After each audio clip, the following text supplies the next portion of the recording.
नमस्कार, मैं हूं मृत्युंजय कुमार झा और कमोडिटी सुपरफास्ट में आपका स्वागत है। और आज हम इसमें बात करेंगे एक महत्वपूर्ण खबर की। कल कैबिनेट ने ऑयल सीड मिशन को मंजूर कर लिया है और पर्पस ये है कि देश में तिलहन का उत्पादन बढ़े ताकि जो हमारी निर्भरता है एडिबल ऑयल के इंपोर्ट के ऊपर वो कम हो। अभी जो हमारी खपत है, जो कंजम्पशन है, उसका हम 60% से ज़्यादा एडिबल ऑयल का इंपोर्ट करते हैं।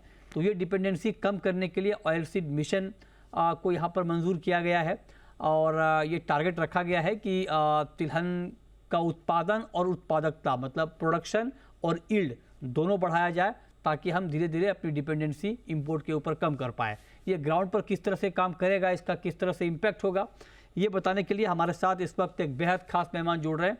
हमारे साथ जुड़ रहे हैं पतंजलि फूड्स के CEO संजीव अस्थाना साहब। सर, बहुत स्वागत है आपका अस्थाना जी।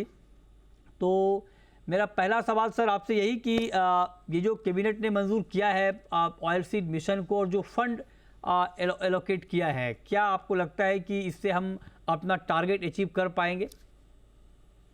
मृत्युंजय जी, पहले तो बहुत बहुत धन्यवाद कि आपने अपने शो में इनवाइट किया। और ये जो सरकार ने पॉलिसी अप्रूव करी है, ये बहुत महत्वपूर्ण है। एक सही दिशा में हम लोग आगे जा रहे हैं। इसमें बस दो बातें हैं कि जो फंड का जो अप्रूवल हुआ है, मेरे को लगता है कि थोड़ा सा जिस लेवल तक होना चाहिए था, शायद उस प्रकार से उतना नहीं है। और अगर ये जैसे आपको देखिए, आप NMEOP ऑयल पाम था और इसको मिला के करीब 20-22 हजार करोड़ का एक तरीके से पूरा मिशन बना है। लेकिन इसमें जैसे हमारा विश्वास ये है कि अगर इसमें सरकार 20,000 से 25,000 करोड़ का सैंक्शन करती, तो एक तब प्रकार से रियलिस्टिक अमाउंट होता, जिससे कि हम लोग भारत का जो तिलहन उत्पादन है और जो आत्मनिर्भरता की हम लोग बात कर रहे हैं एक तरीके से आगे बढ़ाने का, उसमें हम लोग को एक तरीके से एक रिक्वायरमेंट ऑफ जो फंड्स का था, वो एक आवश्यक है देश के लिए। लेकिन मैं ये कहता हूं कि जैसे एक बार ये अच्छे तरीके से सरकार ने किया है, तो बहुत अच्छा एक कदम है। और इसमें पूरी इंडस्ट्री, सारे किसान और पूरा एक तरीके से समूह जो ट्रेडर्स का है, उसको लग के कोशिश हमारी ये रही कि अपना लक्ष्य जो है उसको बढ़ा के एक तरीके से आगे बढ़ाएं, उत्पादकता और जो प्रोडक्शन है, उत्पादन जो है पूरा वो बढ़े। और अगर उसमें किसी कमी पेशी आएगी, जो भी आएगी, तो मेरे को पूर्ण विश्वास है कि सरकार उसके ऊपर ध्यान देगी और उसमें एडिशनल फंड्स का अगर एलोकेशन का एक प्रकार से रिक्वायरमेंट है, तो हम लोग अवश्य से उसकी तरफ कार्य करेंगे और सरकार भी उसकी तरफ देखेगी उसी तरीके से। तो ये अब मुझे याद आया, वैसे आपसे मेरी पहले बात हुई है, तो अस्थाना जी का आज हमारे साथ जुड़ना, वैसे तो पतंजलि फूड्स के CEO के तौर पर कई बार हमारे साथ जुड़े हैं, लेकिन आज जब अस्थाना जी हमारे साथ जुड़ रहे हैं तो आज SEA के प्रेसिडेंट की हैसियत से भी बात कर रहे हैं। मतलब solvent extractors association of India के नए प्रेसिडेंट बने हैं संजीव अस्थाना जी, और प्रेसिडेंट बनने के बाद उनका पहला इंटरव्यू, हिंदी इंटरव्यू हमारे साथ हो रहा है। तो इसके लिए भी सर आपको बधाई कि SEA प्रेसिडेंट के तौर पर पहली बार आप हमारे साथ जुड़ रहे हैं। तो ये हमारे लिए एक खुशी की बात है कि आप हमारे साथ आज जुड़े हैं।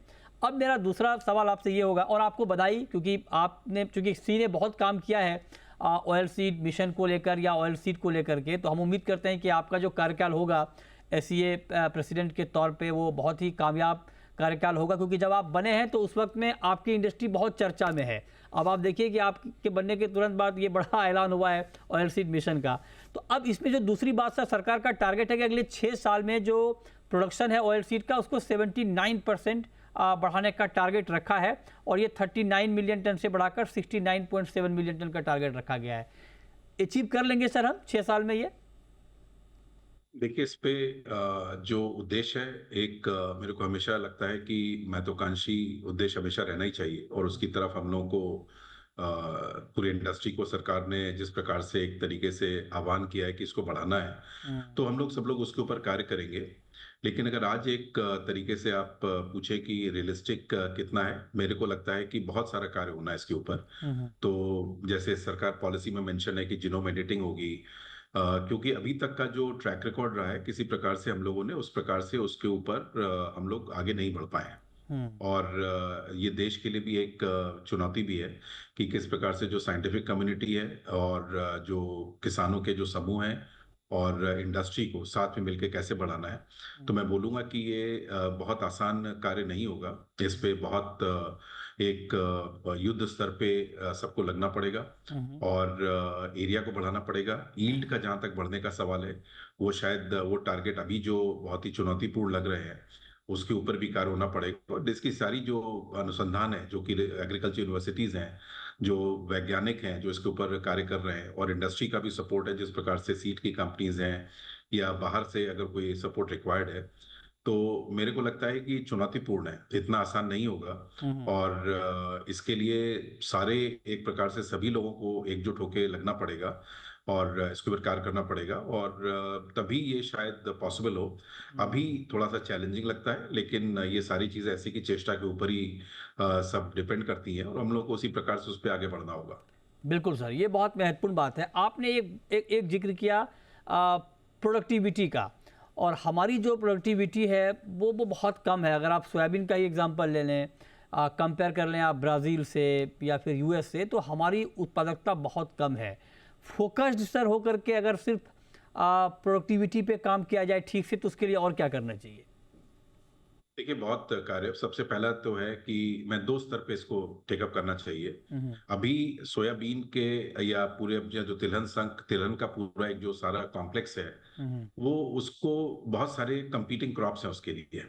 और तो पहला चीज तो हम लोग को उसके लिए किसान को सबसे पहले प्रोत्साहित करना होगा कि वो कुछ भी हो जाए, किसी प्रकार से भी उसको चाहे उसको जो कीमत मिलती है हार्वेस्ट के टाइम पे, हम्म। या उसको सपोर्ट हो जिस प्रकार से कि अपने इनपुट्स को वो यूज कर सके, उसको नई तकनीकी के हिसाब से किस प्रकार से अपना ये कृषि को फॉलो करे, और किस प्रकार से ये सारी चीजें बढ़े। सबसे पहला कार्य तो वो है कि किसान के लिए हम लोग किस प्रकार से एश्योरेंस दे रहे हैं हम्म। कि वो उसको पैसा भी मिले, उसका पूरी तकनीक भी मिले, उसको सही प्रकार से बीज भी मिले और सारे इनपुट्स मिले।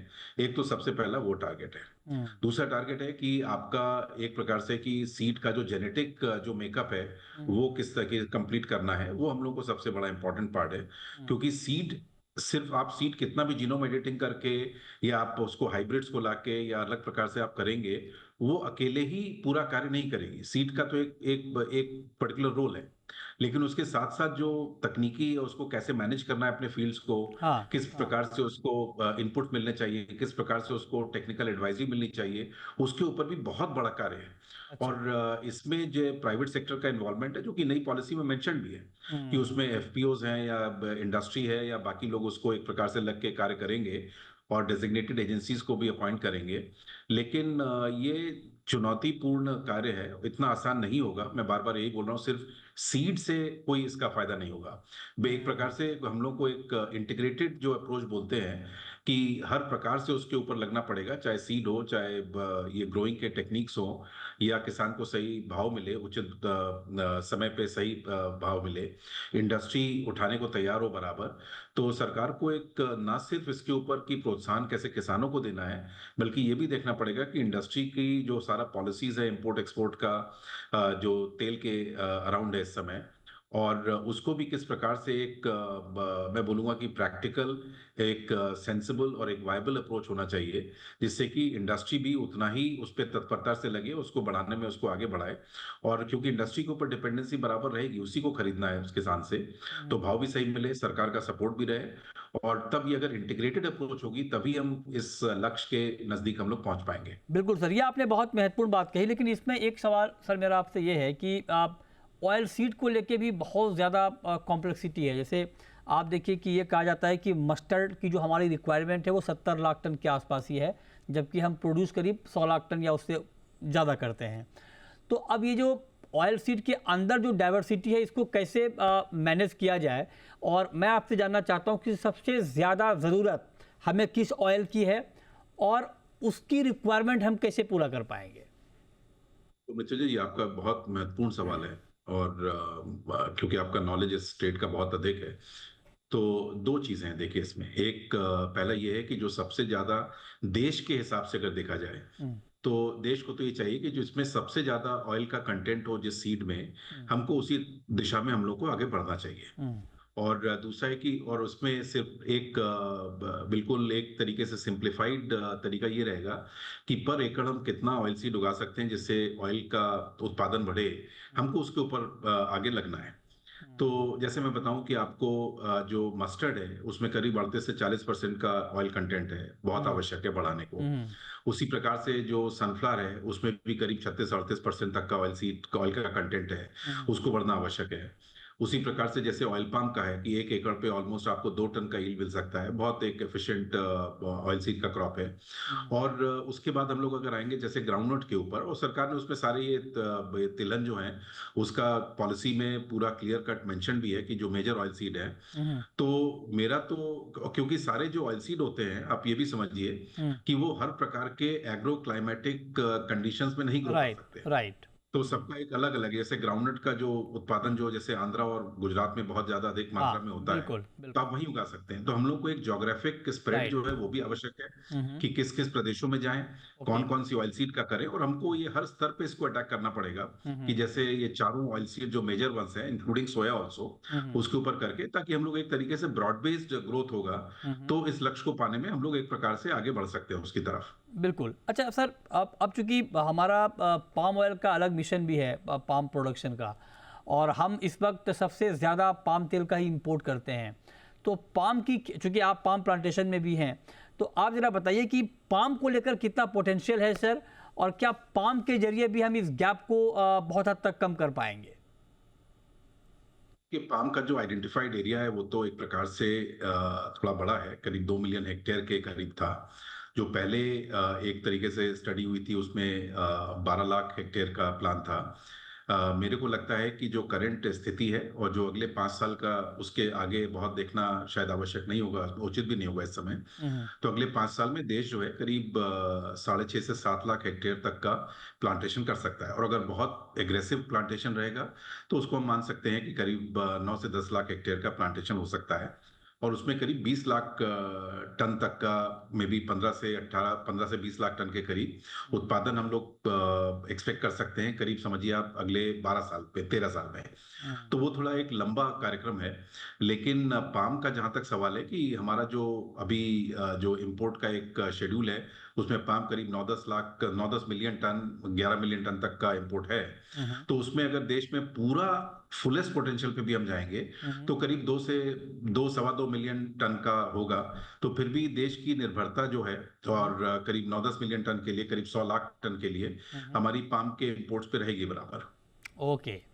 तो ये आपने बहुत महत्वपूर्ण अपडेट दिए हैं। बहुत शुक्रिया अस्थाना जी आपका, हमारे साथ जुड़ने के लिए और डिटेल में बताने के लिए कि ऑयल सीड मिशन को जो मंजूरी मिली है, ग्राउंड पर किस तरह से काम होगा और किस तरह से और बेहतर काम होना चाहिए ताकि जो हमारी निर्भरता है वो एडिबल ऑयल इंपोर्ट के ऊपर कम हो। बहुत शुक्रिया सर आपका हमारे साथ आज जुड़ने के लिए। तो फिलहाल इस शो में इतना ही, छोटा सा ब्रेक के बाद भी खबरें जारी हैं। नमस्कार।